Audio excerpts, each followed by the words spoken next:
नमस्ते दोस्तों, तो आज हम आपको सुनाने जा रहे हैं एक गरीब किसान। एक छोटे से गांव में श्याम नाम का एक गरीब किसान रहता था। उसके पास बहुत कम जमीन थी, लेकिन उसका दिल बहुत बड़ा था।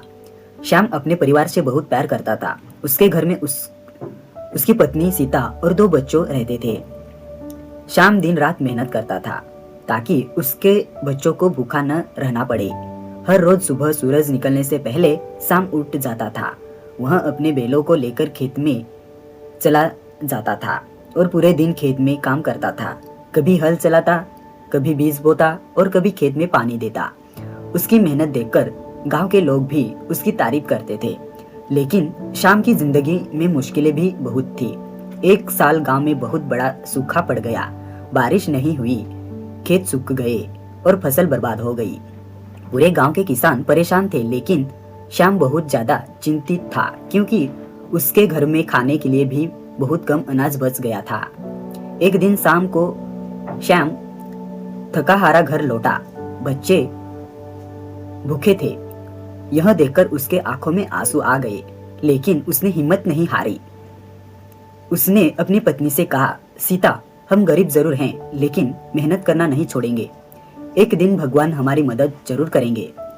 अगले दिन से श्याम फिर से खेत में काम करने लगा। उसने अपने खेत को साफ किया, मिट्टी को ठीक किया और उम्मीद से बीज बो दिए। गांव के कुछ लोग उसका मजाक भी उड़ाते थे और कहते थे, जब बारिश ही नहीं हो रही है तो मेहनत करके क्या फायदा। लेकिन श्याम ने किसी की बात पर ध्यान नहीं दिया। वह चुपचाप मेहनत करता रहा।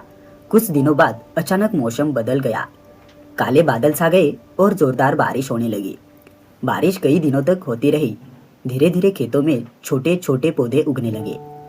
श्याम हर दिन अपने खेत को देखता और भगवान को धन्यवाद करता। कुछ महीनों के बाद उसकी फसल बहुत अच्छी हो गई। जब फसल पककर तैयार हुई तो पूरा खेत सुनहरे अनाज से भर गया। श्याम की मेहनत आखिर रंग लाई। उसने अपनी फसल बेचकर कर्ज भी चुका दिया और अपने बच्चों के लिए अच्छे कपड़े और किताबें खरीदी। लेकिन श्याम की अच्छाई यही खत्म नहीं हुई।